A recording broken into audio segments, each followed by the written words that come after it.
listening to Estate at the Union, estate planning made simple. Here's your host, Brad Wiewel, from Texas Trust Law in Austin, Texas. Hi, this is Brad Wiewel with the Estate of the Union, the podcast here at Texas Trust Law. We try to bring you topics that are fascinating and hopefully interesting. And sometimes we get our best ideas from you. And what Wade Williams, who is our producer, has done is kind of put together some topics from the blogs that we send out. We send a blog or two or three every week and kind of see which are the most popular topics. And one of those popular topics is a testamentary charitable remainder trust. Now, it's hard to believe anything called a testamentary charitable remainder trust could be popular with anybody. But it's kind of a cool technique, and I'm going to take a few minutes and walk you through.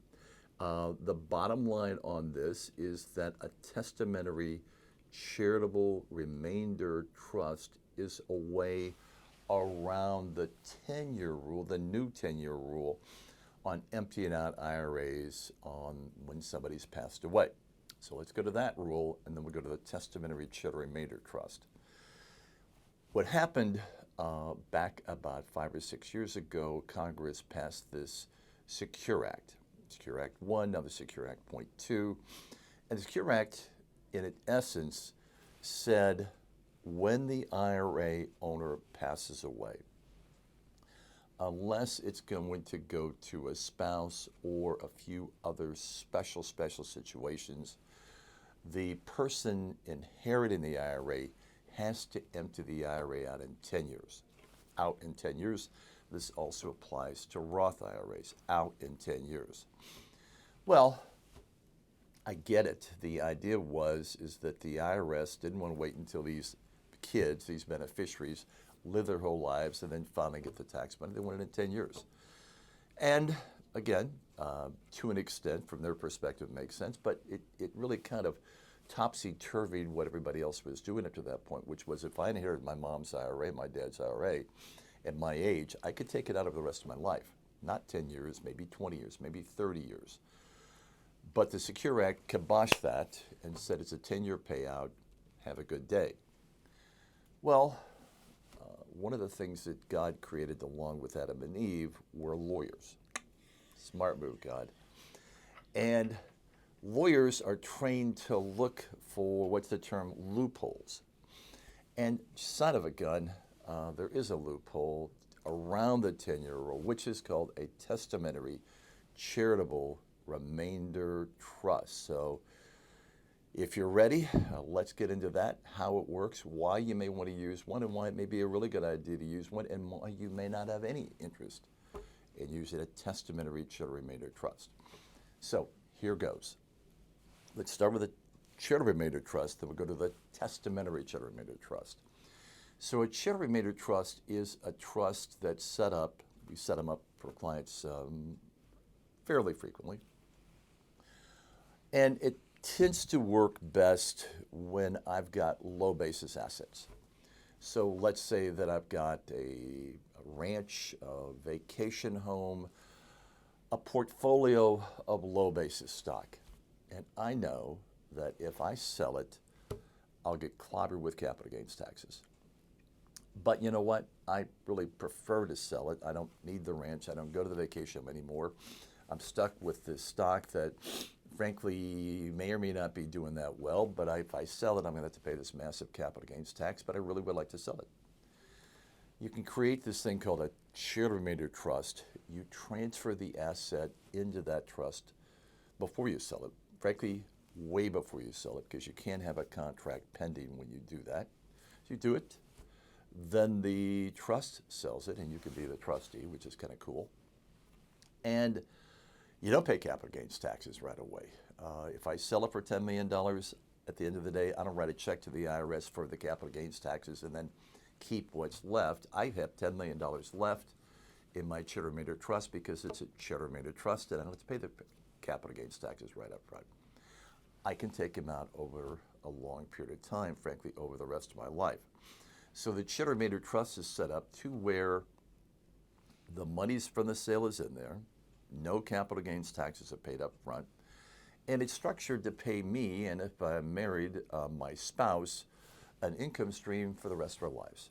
We can't touch the principal anymore, but now we have this income stream coming out to us for the rest of our lives, which frankly is a way to create a pension, right?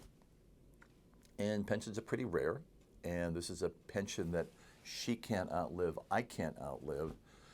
And again, we can't touch the principal, but we have other assets. We need to touch those, we'll touch those. But this is something, again, now we've got this income stream. Now we don't have to worry quite as much about how we're going to pay the taxes on our home, other bills that come up. We can use this money to go take a cruise, whatever you want to do. It's a very cool technique.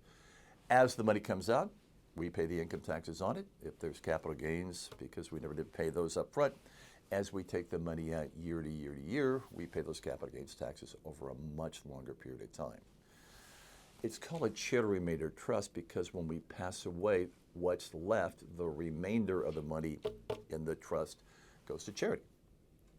And the way it has to be set up and the amount we have to take out has to assure the IRS, based on life expectancy tables and some other little factors they've got, that there's 10% left for charity at the end of our actuarial lives. So we put in 10 million, we take out, we live a long time. Maybe we don't live as long, doesn't matter. When we set it up, based on our actuarial life expectancy, the IRS will tell you how long you got to live. Hopefully they're wrong on the short end. But as long as there's at least $1 million left, remember we put 10 million in, has to be 10% left for charity. As those calculations are calculated, as long as there's $1 million left for charity, when we pass away, this thing works, and we get to pull out the money, and we are giving money to charity when we die, which we kind of like that too sometimes. And that $1 million that we're going to give to charity, when we die, we get to deduct this year. Don't wait till we're dead. We get to deduct it this year. This is a lifetime charitable remainder trust, so I, A, have postponed all the capital gains taxes, B, set it up as a pension for me or me and my spouse for the rest of our lives, C, just generated this massive income tax deduction that we can use this year, and if we can't use it all this year, we have 6 years to use it. So this is a cool technique for anybody who has charitable intent. You got to want to give money to charity because this is going to be locked in to go to charity at the end. Who has low basis assets that would like to, again, avoid the upfront big check to the IRS for those capital gains taxes, and frankly, who wants to just benefit people down the line and not worry about income for an awful long time. So that's a lifetime charitable remainder trust, and if you have an interest in those, let us know because we do those, again, fairly frequently. But this technique we started talking about, this testamentary charitable remainder trust, is similar but different. First, we have the word testamentary, and that means the trust isn't effective until somebody has passed away. And when somebody passes away, then the money from the estate goes into this testamentary charitable remainder trust. And it works like a regular charitable remainder trust. It pays out an income stream for the rest of the beneficiary's life, and then what's left at the end goes to charity. Okay, so why would I do that? Well, you would probably want to do this for a retirement account, because if you do it correctly, again, this is the way around the 10-year rule. This is a way to make sure your loved ones, when they inherit your IRA, can take it out over the rest of their lives, not just over 10 years. The problem with that 10-year rule, a couple problems, is A, it's got to all come out. Ready or not, it's coming out. And frankly, if there was a pending lawsuit out there or something like that, the beneficiary may lose some of that perhaps in that situation. All the taxes are due in 10 years. That could put the beneficiaries in a much higher tax bracket. And and frankly, they can take it the day after you die and not wait 10 years, pull the whole darn thing out and go spend it. And I'm sure they'll spend it wisely, but maybe they won't. And so this Testamentary Charitable Remainder Trust is a solution to about all those problems. So here's how it works. And it's pretty simple, but bear with me, and I'll walk you through it. So I put in my will or my revocable living trust, or it could be a standalone trust, but we typically do it in a revocable living trust. We build in the language for this Testamentary Charitable Remainder Trust. And Sydney, my wife, and I, I'm going to make her my primary beneficiary on my IRA, but I'm going to make this Testamentary Charitable Remainder Trust as the contingent beneficiary. And we give our clients the language they need to give to the financial advisor to make it the contingent beneficiary. If I was single, it would be the primary beneficiary. And when we pass away, then the money from the IRA doesn't go to our children subject to the 10-year rule. It goes into this Testamentary Charitable Remainder Trust. We have 3 children. Ours would break into 3 separate trusts for each child. They pull the money out of the IRA over the rest of their lives. Not a 10-year rule, not a 5-year rule, the rest of their lives.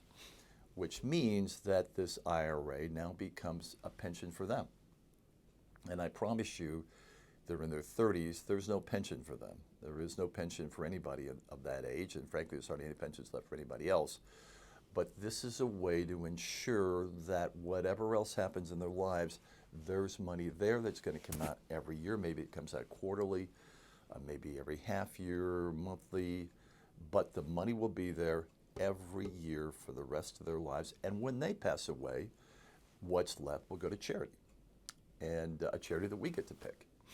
And we can change our mind along the way. Well, we decided not to do that charity. Let's do this charity. But once it's done, it's done. And we benefit charity, which is something, again, a lot of people like to do. So it's a way to make sure that our kids get it. And when I say kids, loved ones, because it may not be a child you're going to leave this thing to, they get it. They take it out over a long period of time. Inside this charitable remainder trust, like a regular IRA, the assets are growing tax deferred. As the money comes out, the beneficiary is subject to income taxes on that money. They pay the taxes on it.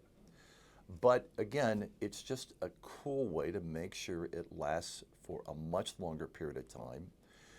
And ultimately, it benefits the charity that I want to benefit from. So this is kind of, the concept here is giving it away twice. I give it away to my loved ones, and when they die, I give it away again to a charity that I want to support. So it's a well-established rule. It's not really controversial. If it's done right, it's really not getting challenged by the IRS. And it's just a way to make sure that what you've worked, scraped, saved for doesn't disappear overnight, doesn't disappear in 10 years. It doesn't disappear at all. It goes on and on and on and on. It ultimately goes to a charity that you want to benefit. And they'll get it eventually, years from now. The difference in this technique and a lifetime charitable remainder trust, the part that's going to go to charity when your loved one passes away, you don't get a tax deduction on that. But the part that's going to go to charity is going to be out of your estate for estate tax purposes. So it's a way to calculate, okay, how much is the beneficiary going to get? How much is going to be left for charity? That part that's going to go to charity comes off your estate for estate tax purposes. So part of this is not even going to be subject to an estate tax either, which is good too, because estate taxes, once you're over the exemption amount, are 40%. So it's another way to kind of beat the IRS out of more money in that respect too. It doesn't work if the beneficiary's too young. And there's a rule, again, that we talked about earlier, 10% has to go to charity. And there's another rule that says the beneficiary has to pull out at least 5% a year. If you run the numbers, if a beneficiary is too young when this is instigated on the death of the IRA owner, then it may not work to be able to pull out 5% and still have 10% left. So I would say if the beneficiaries are under 30, 35, it may not work. We can build in contingencies that says, look, if this is not going to work, of course, don't set it up. But if it does work, set it up and let it run.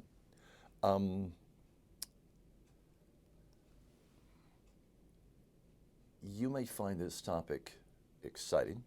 And if you find it exciting or even interesting, then that tells me you've got charitable intent. The IRS, Congress, in their wisdom, a bunch of wise guys, I think, wise women too, I presume, they want to give you a couple of options to beat the tax system altogether. There are two unlimited exemptions they give you. One is to a spouse. And if you're married, you can leave as much money to your spouse when you pass away, and there is no estate tax on that death because you're leaving it to your spouse. I like to use the example of Michael and Susan Dell. Michael, the billionaire here, Dell, computer guy, and if he leaves his billions of dollars to his wife, Susan, when he passes away, Susan and Michael are married, she'll get along and not pay any tax. When she dies and it goes to the kids, that's when the tax hits. But as long as he leaves it to his spouse, no tax on that death. There's an unlimited charitable deduction. Same cool thing. You can leave it all to charity and not pay tax. We don't have a lot of people who want to leave it all to charity. We have some who will leave it all to charity. A lot of our clients believe, not incorrectly, that charity begins at home. And I want it all to go to my family if I can do that, and we have techniques to do that too. But using charity as part of a game plan to avoid estate taxes is really smart, and also to avoid these darn income taxes. Because your IRA, whoever inherits, is going to pay income taxes on it. And they're going to pay income tax on the whole thing unless you leave part of that IRA to charity. You leave it all to charity, no income tax. So we have these IRAs which haven't been taxed yet. The IRS wants to tax them. And if you want to consider a testamentary charitable remainder trust, it will make sense, but only if you want to give money to charity. The numbers may work out if you run them a different way where the kids end up with more money if you don't do the charitable remainder trust. I get it. Maybe it will, maybe it won't. We don't run those kind of numbers. Leave that up to your CPA to run those, your financial advisor to run it. But if you're interested in giving money to charity, if you're interested in building this structure where your loved ones, your kids, whatever, have a pension they can't outlive, that you know is going to go to where you want it to go when they finally pass away, a testamentary charitable remainder trust is a winner. It's a real winner, and it's something that very few people know about. And if you want more information on it, please let us know here at Texas Trust Law. We'll be happy to talk to you about it. Well, there you go. Something new today, something to think about, and again, we're happy to help you with it if we can. Complimentary consultations here, of course. Website is texastrustlaw.com. You can email us at info@texastrustlaw.com. And you can call us at 512-480-8828, 512-480-8828. Thanks.